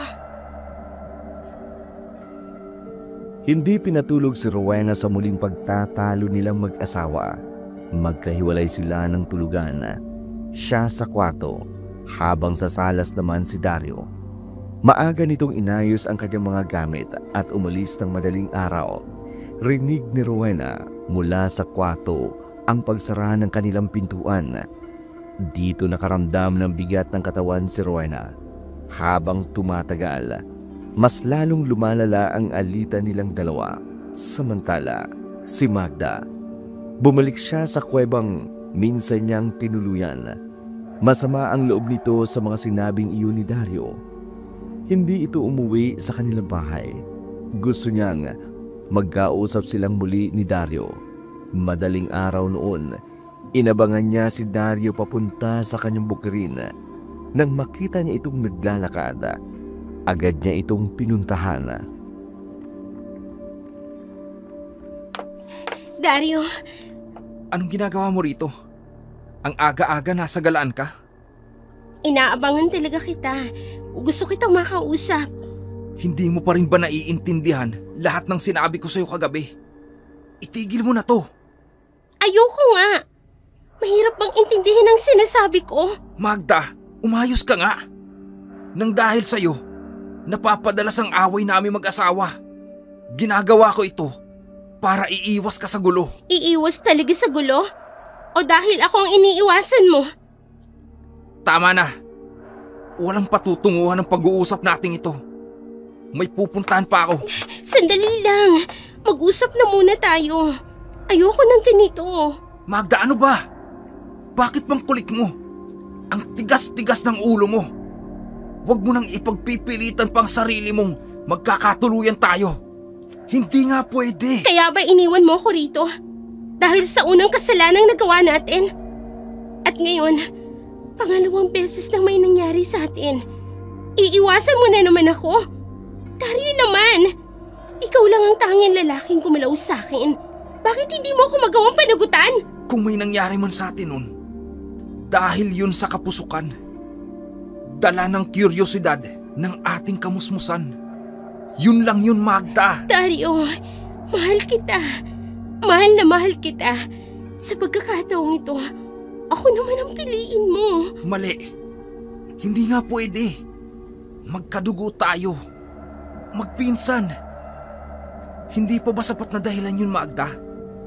At isa pa, may asawa na ako ngayon. Buntis si Rowena. Sa kanya ako may pananagutan. At hindi sa'yo. Hindi kita pwedeng piliin. Dahil wala akong dapat na panagutan sa'yo. Paano kung sabihin ko sa'yo na buntis din ako, na nagbungang namagitan sa ating dalawa noon? Pipiliin mo na ba ako? Pananagutan mo na rin ba ako? Ano? Dario, buntis ako. Hindi ba yun lang naman ang kailangan mo?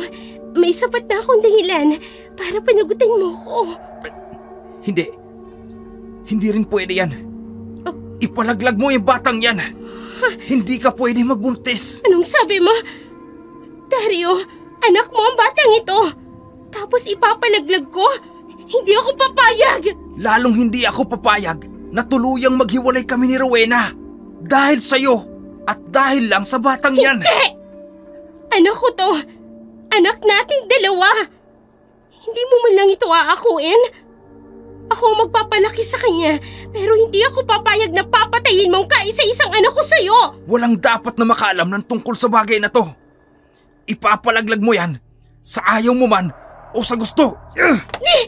Ano ba? Dario, bitiwan mo ko. Huwag mo kong saktan. Hindi mo magugustuhan ang makikita mo sa akin kapag itinuloy mo yung binabalak mo. Sasama ka sa akin. Hahanap tayo ng taong magtatanggal sa batang yan. Ano ba? Hindi siya pwedeng mabuhay sa mundong ito.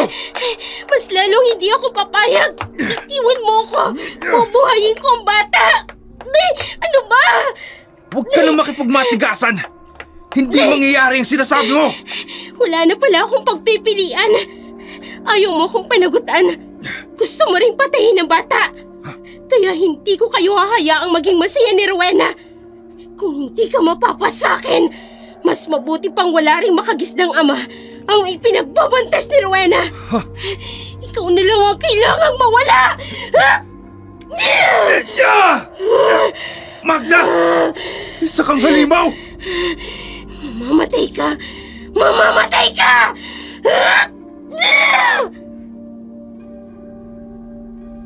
Dala ng galit ni Magda. Ipinakita niya kay Dario ang tunay niyang anyo. Isang anyong ginusto ni Magda mula ng aksidente niyang mainom ang isang botelyang lalagyang nakuha niya sa kuwebang napuntahan. Ilang taon na rin ang kanyang ginugol para tuluyang makontrol ito.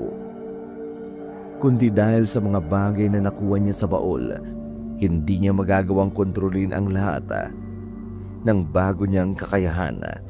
Kasabay ng mahinang pakiusap ni Dario, nakaawaan siya. Ang pag-aalingaw-ngaw sa Sitio Bulao, nang malakas niyang pagsigaw, ang matinding galit at hinagpis na ginawa nito kay Dario. Naulinigan ang buong sitio, natigilan at nagtaka ang lahat, maging si Brother Benoy. Mag-isang naglakad pabalik sa simbahan na kanyang tinutuluyan. Maya't maya pa'y isang kaluskos sa halamanan ang kanyang napansin. Nilapitan, sinilip niya ito. Bigla siyang napaatras nang tumambad sa kanyang harapan ang papalapit na isang malaking baboy ramo.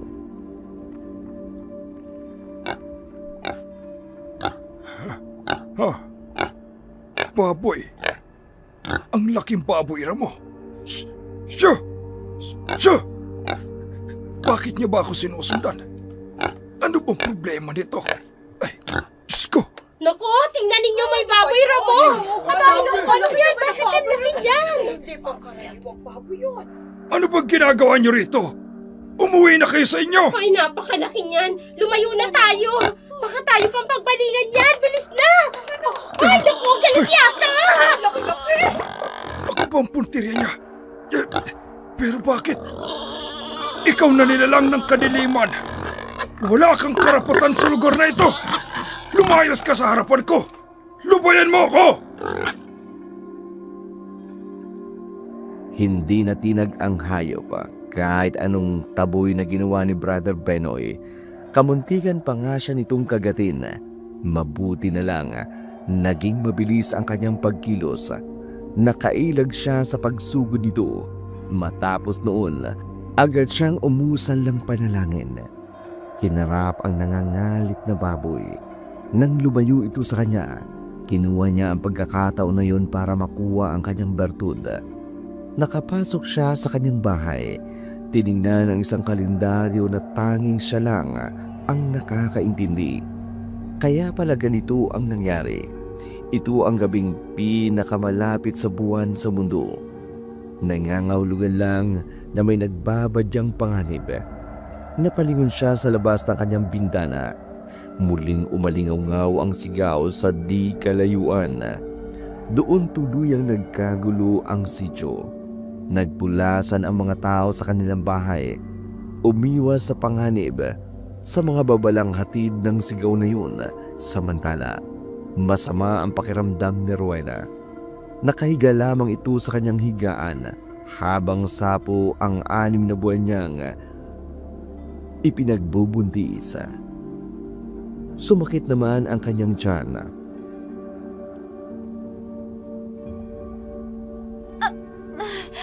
Aray, bakit ganito? Ang tiyan ko parang naninigas sa sakit. Aray, baby ko, ano bang problema mo? Bakit ka ba nagkakaganyan? Aray.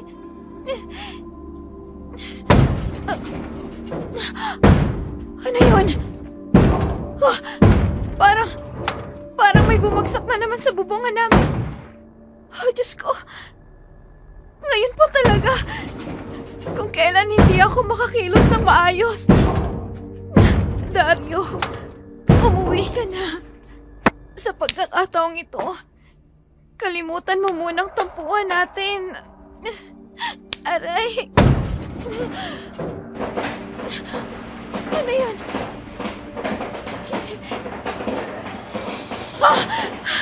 Ang aswang talaga. Binabalikan niya talaga ako. Ano na ngayon ang gagawin ko? Manda ka sa akin. Mahihirapan kita bago ko kainin yung anak mo. Tumigil ka na! Wala akong kasalanan sa'yo! Lubayan mo ako! Pakiusap! Mga kapitbahay! Tulungan niyo ako! Hindi ako makakilos! Tulungan niyo ako dito! Mga kapitbahay! Naalarma ang lahat sa paghingi ng tulong ni Rowena sa kanyang bahay. Si Aling Anita, Brother Benoy at iba pang mga kapitbahay. Naaninag ang maitim na anino ng nilalang sa bubungan nila. Pinuntahan ng dalawa si Rowena. Binuksan ang pinto, tinulungang makalabas doon. Ang ibang kapitbahay naman, pilit na itinataboy ang aswang, papalayo ang tatlo nang muli nilang marinig ang malakas na ugik ng baboy ramo sa tabi ng kakahuyan. Sumigaw si Aling Anita. Sinabihan ang lahat na huwag makialam. Nagtaka si Brother Benoy sa ginawang iyon ng matanda. Nagbulasang muli ang mga tao. Umiwas na habulin sila ng nilalang. Kaya naiwan ang tatlo sa tapat ng bahay ni Rowena. Napahinto sila sa kanilang kinatatayuan. Hindi nila mawari kung anong gagawin sa harap ng baboy ramo na yun. Lalo na kapag lumabas ito sa kanyang pinagtataguan. Bigla silang napalingon sa malakas na pagaspas na tila malaking kumot nitong bakpak. Bumaba ito sa tabi ng bahay. Siya ring paglaho ng tinig ng baboy sa di kalayuan. Lumapit sa kanila ang aswang, tanga ng isang malaking lumang sako na may lamang loob. Ibinagsak iyon sa kanilang harapan. Napatulala ang tatlo. Kaharap nila ang aswang na kinatatakutan ng lahat. Nakakatakam. Nakakagigil ang iyong amoy. Totoo ba to? Nasa mismong harapan ko ang isang aswang. Ay siya nga. Ganyan pala ang totoo niyang itsura. Hindi ako pwedeng magkamali. Totoo nga ang sinabi niya sa akin doon. Oh, Diyos ko, tulungan niyo po kami. Sumasabay pa sa sakit ng tiyan ko ang takot na nararamdaman ko. Rowena, tumakas ka na. Siguradong ikaw at ang bata sa sinapupunan mo ang gusto niya makuha. Hindi, ayoko. Unahin mo na ang kaligtasan mo. kaya namin ang sarili namin. Ang isipin mo ay ang kaligtasan ng batang nasa tiyan mo. Sama-sama ho tayong tatakas. Hindi ako papayag na maiwan kayo. Nagpapakabayani ka ba, Rowena? Wala kang magagawa. Huwag ka ring mag-alala. Hindi ko naman kayo paghihiwa-hiwalayin. Magkakasama ko kayong kakainin. Ihuhuli ko nga lang kayong mag-ina. Kilala mo ko? Ako talagang pinupuntirya mo? Oo naman. Ano bang hilig namin mga aswang? Hindi ba? Mga sanggol. Aling Anita, kumilos ka na. Samahan mo na lang si Rowena. Kailangan nating masiguro ang kanyang kaligtasan. Ako? Pwede bang wag ako? Hindi ko siya magagawang iligtas. Ano bang sinasabi niyo? Ilalayo mo lang naman siya rito. Siguradong pauwi na rin si Dario. Sasaklolohan niya ako dito. Siguruhin mo lang na ligtas si Rowena bago man lang makabalik si Dario. Anong sabi mo? Pagbalik ni Dario.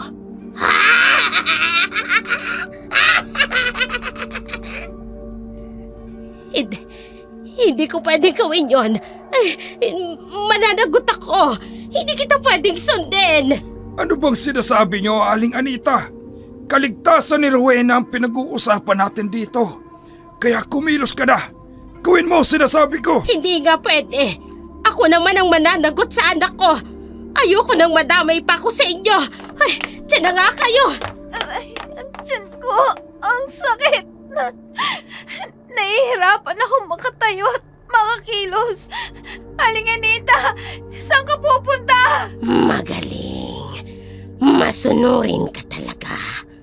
Ngayon, uunahin ko muna ang lalaki. Halika! Bitawan mo ako! Brother Binoy! Mag-iingat ka! Diyos ko, nasan ka na ba, Dario? Iligtas mo kaming lahat! Sandali! Ang mukhang ito, kilala ko na ang aswang! Mahigpit ang pagkakahawak ni Magda sa misyonaryo. Kitang-kita nito ang malapitan. Ang pamilyar na mukha nito, hindi siya makapaniwala. Ang nakatatakot na mukha nito ay ang dalagang pinagbalaan lang niya noon. Hindi pa nga siya nagkamali. Si Magda ay nakialam na sa mga gamit niya. Ang aswang ay nanggugulo na ngayon sa Sitio Bulao. Nagpupumigla si Brother Benoy mula sa pagkakahawak ng aswang. Kahit man isa siyang misyonaryo, marami pa rin siyang alam tungkol sa mga aswang. Isa siyang dating apprentice ng albularyo. Kaya sinabuyan niya ng asin at suka ang mukha nito bago siya mabitawan ng aswang. Nagawa nitong kalmutin ang kanang braso nito. Walang iya ka. Misyonero ka. Sinunog mo ang mukha ko! Nakakainis! Nabitawan nga niya ako. Sinaktan niya naman ang braso ko. Brother Binoy, ayos ka lang ba? O Diyos ko, ang daming dugong umaagos sa braso mo. Tulungan niyo kami! Kung sino mang nakakarinig sa amin, tulong! Huwag ka na magtawag. Kahit anong tawag mo sa kanila, walang gusto tumulong. Ngayon ko lang nauunawaan ang lahat. Ano ang ibig niyong sabihin? Bakit? Plinanong lahat ng aswang na ito pagsugod sa iyo. Kaya pala una pa lang, kakaiba na ang kilos ni Aling Anita. Wala talaga siyang balak na tulungan ka. Parte lang ito ng kanilang patibong. Ang aswang, mag-iingat ka. Si Magda yan. Ano ho? Si Magda? Paano ho siyang naging aswang? Ano ang nangyari? Talagang kinagalit mo ko. Uubusin ko na kayo. Tulad ng ginawa ko sa maglola. Uubusin ko ang lahi ng mga taong inabuso ang kabaitan ko. Teka, ano bang sinasabi niya? Sinong maglola? Naguguluhan ako. Ano ba talagang nangyayari, Brother Binoy? Mata ko, masakit. Maptiri na mukha ko. Handa kang malaman ang katotohanan, Rowena. Kanina pa ako kinukutuban ng masama sa sakong binagsak niya mula pa nang dumating siya. Kung pinagbastan mo ang paligid doon, makikita mong sariwan dugong umaagos mula ron. May hinala ako na hindi na tayo masasaklolohan pa ni Dario. Huwag niyo ho akong pakabayin ng ganito. Hindi pa nga ako makakilos ng mabuti sa kinalalagyan ko. Pinapalala niyo na ho at natatakot na po ako. Brother Binoy, linawin mong lahat ang sinasabi mo. Sa kahit anumang paraan, pilitin mong makalayo. Ako mismo ang gagawa ng paraan para matapos ang kasamaan ng aswang na yan. Wala akong kasiguraduhan sa gagawin kong pagtugi sa kanya. Kaya ipangako mo sa akin, magpapakatatag ka. Oras na malaman mo kung anon laman ng sako. Pilitin mong mabuhay, hindi para kay Dario, kundi para sa magiging anak niyo. Sige na, kumilos ka na. Sa pagkakataong ito, sarili mo na lang ang maaasahan mo. Wala nang Dario'ng darating. Oo, gagawin kong sinasabi niyo. Kahit ang totoo, naguguluhan pa ako. Hindi kita mapapatawad. Napuruan mo ang mukha ko. Hoy, aswang! Pabayaan mo na si Rowena. Huwag mo na siyang idamay. Nakapaghiganti ka na sa ginawa mo kay Dario at sa lola niya. Kaya lubayan mo na si Rowena. Ganun lang kadali. Ganun kadaling sabihin ang bagay na yan. Palibasa, hindi mo alam ang pakiramdam ng alipustahin na maglolang yan. Isinakripisyo kong buong pagkatao ko para lang may paghiganti ko ang kape ang ginawa nila sa akin. Pinamukha sa akin ng walang awang matandang yun na wala akong puwang para sa hapon niya. Pati si Dario, tinanggihan niyang ipinagbubuntis ko na anak niya. Silang dahilan ng pagiging aswang ko. Tinalikuran ko ang pagkatao ko para lamang patayin sila. Kaya nararapat lang na pagdusahan nila ang kanilang ginawa sa akin. Diyos ko, nagawa mo yun, Magda. Oo. Wala kang awa. At ganun din ang balak kong gawin sa magiging anak mo, Rowena. Wala akong ititirang buhay sa angka ni Dario. Kahit pati siya, damay na rin sa galit ko. Wala nang saysay ang paghihimutok mo. Pinatay mo na nga si Dario. Itadamay mo pa ang bata.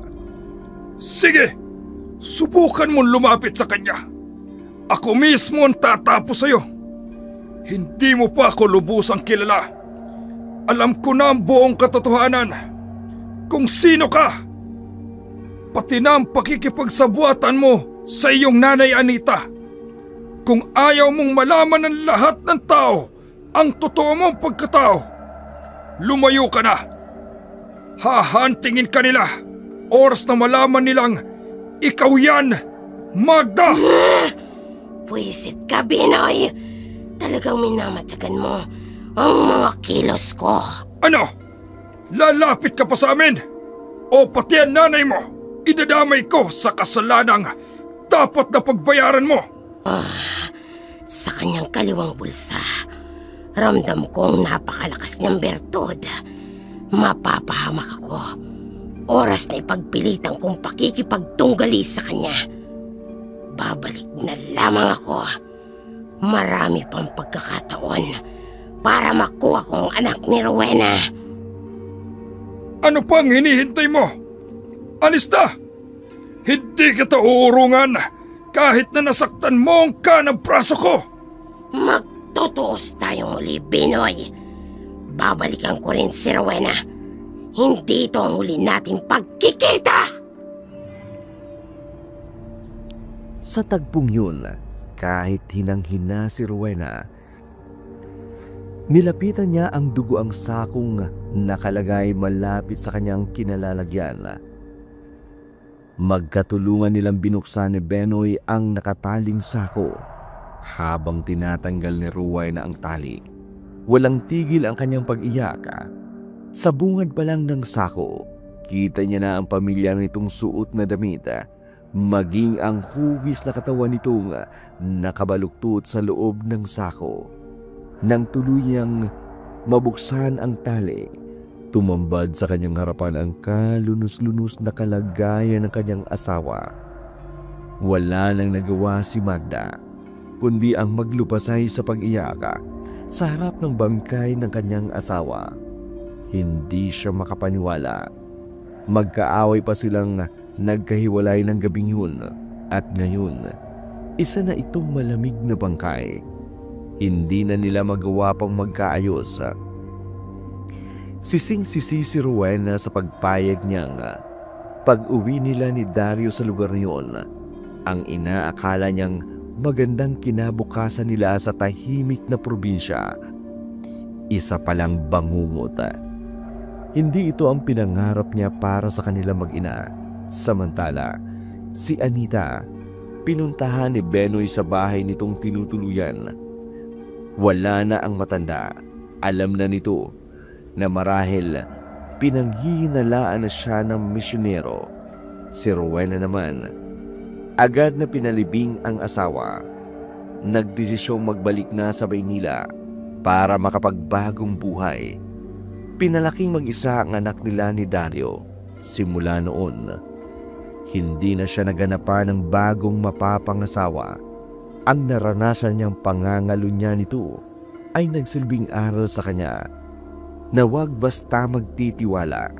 Si Brother Benoy naman, ipinagpatuloy ang pagmimisyon sa Sitio Bulao, kasabay ng pagbabantay sa muling pagbabalik ni Magda, na hanggang sa kasalukuyan walang nakakaalam kung saan napunta ang mag-ina.